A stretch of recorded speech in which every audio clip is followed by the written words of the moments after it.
All right, welcome to day 2 of topic 2, which would be section 1.3 for 8th grade math. We are continuing to work with solving equations with variables on both sides. So first up, what does it mean to be a solution? Well, a solution means that it is an answer that would solve, when I put in it for x here, it would solve the equation. So for this top one here, if I subtract 2 on both sides, that means that x equals 5, and x would be the solution to that equation. So this one has exactly one solution. Well, the next one here, if I put 2 in here for x, 2 to the second power would be a solution, so that would be the correct answer for that one. But if I put in negative 2 here, negative 2 to the second power would also give me 4. So that means that this one actually has 2 solutions. Now the next one, you see I have a 1x here, a 1x here. If I subtract 1x on both sides, that leaves me with 2 equaling 2. Well, what that means is this one has infinitely many solutions, because there is any number that I could put in there for x and it would still work out to be a solution. So that's why we would say that one has infinitely many. Well, this one's kind of the same way. I would subtract 1x on both sides, and when I do that, that leaves me with 2 equaling 7. Well, I know 2 does not equal 7 and never will. So that means this one actually has no solution. So those are the possibilities that you can have when you have variables on both sides. You could have one solution, you could potentially have 2 solutions, you could have infinitely many solutions, and that's going to happen when you have a number that does actually equal the other number, or you could have no solutions, and that happens when you have a number that does not equal the other number. So this is kind of a little table in your notes that you can use to refer back to when we're solving these equations with variables on both sides today. So first example, I have a choice here. I could subtract 3x or I could subtract 3x. I'm going to choose to subtract 3x, and that's going to cancel the 3x's on both sides, and that's going to leave me with negative 5 equaling 7. Well, I know negative 5 doesn't equal 7, so that means that there is no solution to this question. Next one, I'm going to have to do a little bit of work here. I'm going to distribute in, so that's going to give me 2x plus a negative 4 equals 2x minus 3. Actually, this would be negative 3 here, excuse me. So then my options here are I can subtract 2x or I could subtract 2x. Well, I'm going to choose to subtract 2x. I know it's a tough choice. And that leaves it with negative 3 equaling negative 3.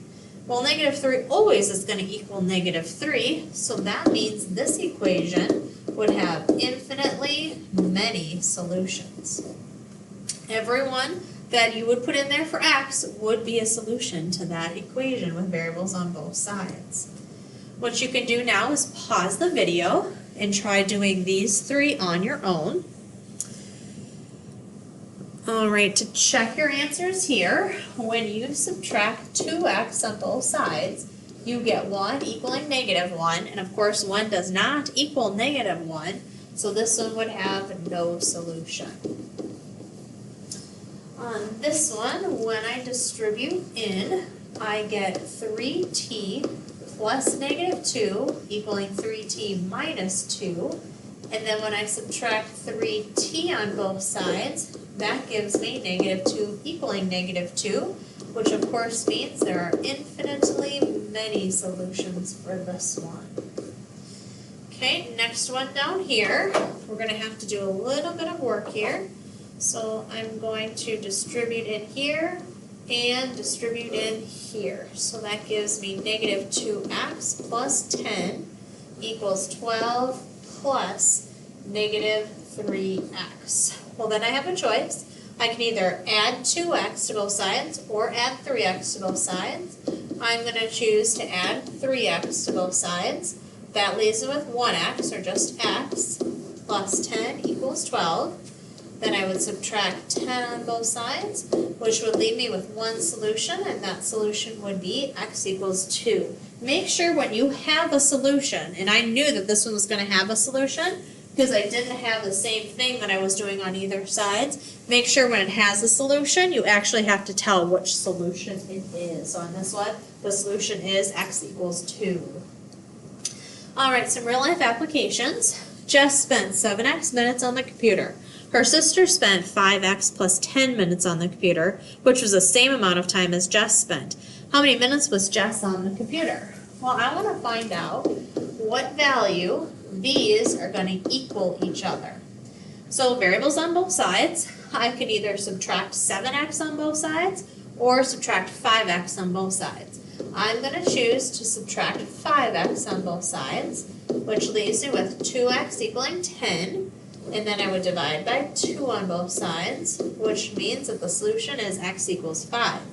Well, to actually answer the question, I have to do 7 times 5, because remember 7x is how much time Jess spent on the computer, and that means Jess spent 35 minutes on the computer to answer the question. Next one, you could pause the video to answer this one on your own.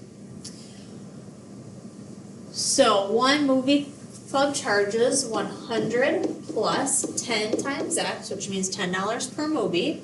The other club charges $15 per movie, and I want to see what number of movies I would need to buy in order for each movie club to cost the exact same amount. So I have a choice. Do I subtract 10x on both sides, or do I subtract 15x on both sides? I'm going to choose to subtract 10x on both sides. That's going to leave me with 100 equals 5x. Then I divide by 5 on both sides, and that gives me 20. So if you're going to purchase 20 movies, then it doesn't matter which club you choose. If you choose less than 20 movies, then one of them would be cheaper than the other one, but we'll talk about that later this year. So now to get started on your homework assignment, it says drag and drop tiles to create an equation that has variables on both sides and has a solution of -3. Well, if I drag that one there, and I drag this one there, I believe then that would give me a solution of -3. Because I would subtract 3x on both sides, that leaves me with x plus 1 equals -2. And then when I minus 1 on both sides, that would give me the solution of -3. So that is what you need to drag into those spots to have variables on both sides, and the solution is -3. Next one, I am going to subtract 1x on both sides. That leaves me with 6 equaling 0, which of course 6 does not equal 0. So then you would have to choose on the pull down menu, no solution for that one. Next one, I am going to subtract 3.5x on both sides.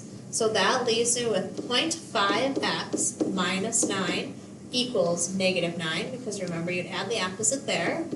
I'm going to add 9 on both sides, so that gives me 0.5x equals 0, and then I would divide by 0.5 on both sides, but that would actually be 0. So you need to check or select the one that has x equaling 0. Thanks for watching the video. Remember, if you need any help on today's homework assignment, just send me an email.